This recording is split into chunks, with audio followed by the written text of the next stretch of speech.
आवाज जनता की। नौकरी का झांसा लेकिन देखकर यहाँ से इंडिया से कोलकाता के रास्ते बैंकॉक और फिर वहाँ से सड़क मार्ग से म्यांमार ले जाया गया था और वहाँ इनको एक टॉर्चर किया जाता था लगातार इनके साथ, और एक ऐसे ग्रुप के उसमें फंस गए थे जो लगातार आपराधिक गतिविधियों को अंजाम देता था, जिसमें चाइनीज लोग भी थे। एजेंट हमसे संपर्क जनवरी से पहले से कर रहा था कि वहाँ पे आईटी सेक्टर का काम है।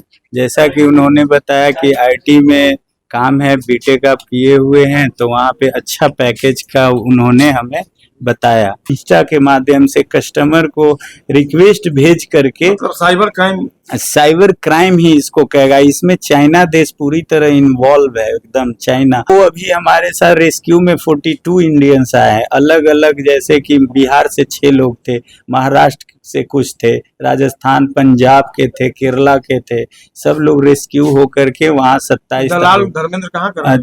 ये दलाल जो धर्मेंद्र है नेपाल का है। विदेशों में नौकरी दिलाने के नाम पर होती थी ठगी और उसके बाद विदेश ले जाना और गंदा काम करवाना, जिसमें कई ऐसे महिलाएं भी शामिल है जो कि कॉल सेंटर के रूप में जो बात की जाती है लव का, यानी सोशल मीडिया के जरिए ये लोग भ्रामक फैलाते थे और नौकरी के नाम पर म्यांमार मतलब इंडिया से बाहर जाते थे और वहाँ पर जिस तरीके से जो कंपनी बनाई जाती थी उसका वहाँ से कार्यरत करते थे और संचालित करने को लेकर कहा जाता है इसे चाइना कंट्रोल कर रहा था।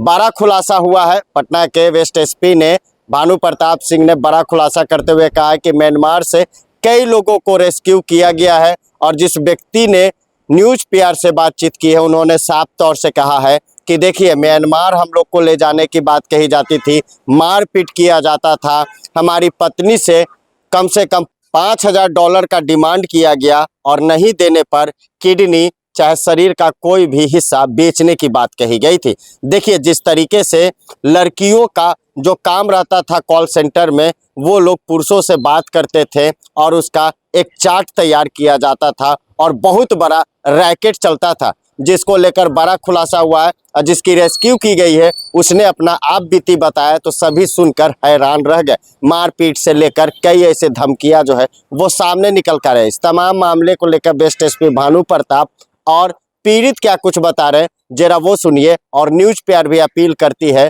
कि ऐसे ठगों से दूर रहें जो कि विदेशों में नौकरी दिलाने के नाम पर ठगी करते हैं और ऐसे जालसाजों से बच कर रहें। है तो अब कैसे मेहमान कैसे पहुंचे, कैसे किसके जैसे एक धर्मेंद्र नाम का एजेंट था।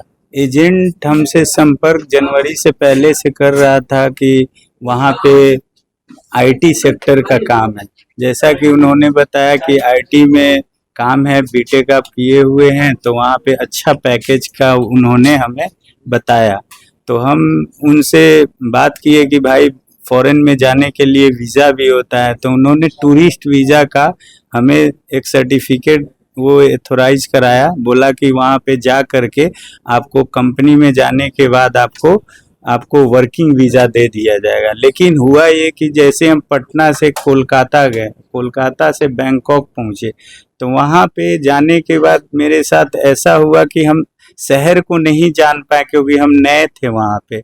और जाने के बाद वो ऐसा रास्ता मार्ग बना हुआ है बैंकॉक और म्यांमार का जो कि नेशनल हाईवे है, वो सब एकदम रास्ता ऐसा लगेगा जाने पर कि वहाँ पर कि वो जो कंट्री है बैंकॉक, जो थाईलैंड है, वहाँ का पता ही नहीं चलेगा कि म्यांमार और बैंकॉक एक जैसा जुड़ा हुआ, वो बॉर्डर है।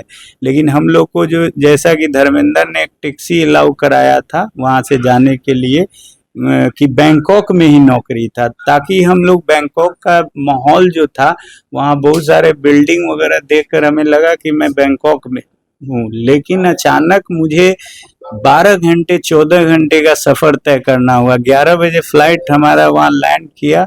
उसके बाद हमें एक टैक्सी दी गई जिसका कि हमारे आप बैंकॉक जब गए जी तो वहाँ क्या काम करवाएंगे आपसे?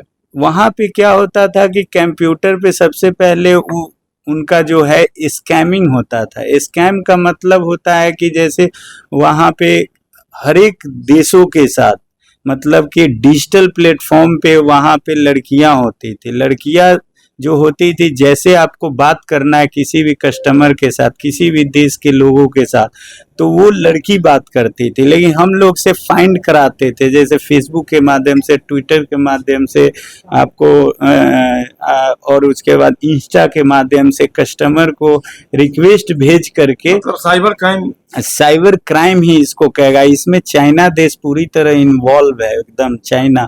और ये जो है अभी ये नया नहीं है, बहुत सालों से चला आ रहा इंडिया है। से केवल आप थे? इंडिया से हम लोग, बिहार से 6 लोग थे जिसका हमने नाम यहाँ पे दर्ज अभी वो करा लोग दिया। कहाँ हैं? वो सब अलग अलग राज्य के थे, मतलब वो अभी अलग। कहाँ है? अभी कहाँ है? वो अभी हमारे साथ रेस्क्यू में 42 इंडियंस आए हैं, अलग अलग। जैसे कि बिहार से 6 लोग थे, महाराष्ट्र से कुछ थे, राजस्थान पंजाब के थे, केरला के थे, सब लोग रेस्क्यू होकर के वहाँ 27 दलाल धर्मेंद्र कहाँ कर रहे हैं? ये दलाल जो धर्मेंद्र है नेपाल का है, उन्होंने 100 लोगों को भेज रखा है हम लोग के आप साथ। उसके संपर्क में कैसे है? वो हम लोग जैसे ऑनलाइन के माध्यम से संपर्क हुआ, जैसे ये क्या बोलते हैं टेलीग्राम के माध्यम से। और एक मेरे दूर के एक ब्रदर थे, उनके द्वारा बोला गया कि अरे ये अच्छा आदमी है। अच्छा, सुनील अरेस्ट हो गया है। सुनील क्या है? जी, सुनील है। जैसे ये जो धर्मेंद्र है, धर्मेंद्र के साथ माइकल, ये 2 पार्टनर है। तो ये माइकल का ही रिश्तेदार सुनील है, जो जिसके अकाउंट में हम लोग को, मेरे को निकालने के लिए 1.5 लाख रुपया परिजनों के द्वारा भेजा गया था उसके अकाउंट में, ताकि हम वहां से निकल सके। क्या अपील करेंगे अपने जैसे जो दूसरे लोग हैं उनसे? हम यही अपील करेंगे, मतलब जितने भी हमारे भारत के लोग हैं, कम से कम ये जो काम है, जितने भी बोलते हैं कि टूरिस्ट वीजा पे आप जाइए काम मिलेगा और वर्किंग वीजा वहां जाकर मिलेगा, तो उनसे हमें यही अपील है कि अगर किसी भी कंट्री में आप जाते हैं तो वहां के लिए वर्क वीजा, जैसा एम्बेसी द्वारा बोला गया, ले और समझ करके जाए किसी कंट्री में। पुलिस के सहयोग से आप छूट पाए? जी, बिहार पुलिस को हम धन्यवाद, दानापुर थाना को मैं बहुत बहुत शुक्रगुजार हूँ कि इन्होंने लगातार एकदम 24 घंटे एकदम लगातार संपर्क किए और मैं वहां से रेस्क्यू। पैसा कितना लिया गया आपसे? पैसा हमारे घर वाले से 1.5 लाख रुपया लिया गया था। ये बोलकर लिया गया था कि यहाँ से हम छोड़ेंगे नहीं, तो आप अगर पैसा नहीं देंगे तो किडनी बेच देंगे, जीन बेच देंगे, जिसका साक्ष्य भी हम बिहार पुलिस को दे चुके हैं। रिजेक्ट कहाँ से किए हैं?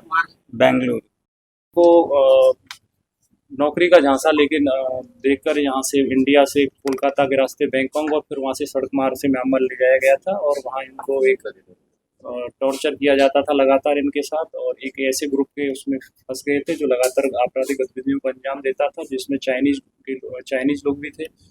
और इनसे लगातार भारत में इनके जो परिजन थे वो डॉलर्स में इनको ऑर्गेन इनका बेच देंगे, इस तरह के रैंसम फिरौती की रकम मांगी जाती थी और इनके द्वारा 1.5 लाख रुपये ट्रांसफ़र भी किया गया था। अभी इनको विभिन्न एजेंसियों का इसमें पटना पुलिस द्वारा सहयोग दिया गया था। वरीय पुलिस अधीक्षक महोदय पटना के द्वारा इसमें हम लोगों ने आर्थिक अपराध इकाई बिहार, साथ ही साथ पुलिस अधीक्षक साइबर और विदेश मंत्रालय भारत सरकार और इसके साथ साथ म्यांमार स्थित भारतीय दूतावास से भी लगातार संपर्क किया गया था। अभी इनकी सकुशल बरामदगी हो गई है और इस गैंग में जो लोग शामिल हैं उसमें एक व्यक्ति सुनील को जेल में भेजा जा चुका है। दूसरा जो नेपाल का रहने वाला है धर्मेंद्र, उसकी गिरफ्तारी के लिए हम लोग प्रयास कर रहे हैं। अन्य अभियुक्तों के भी नाम आए, जांच प्रभावित न हो, इसलिए हम लोग उन लोगों के नाम का खुलासा नहीं कर रहे हैं और इसमें और भी गैंग के जो लोग हैं उनको अरेस्ट किया। संपर्क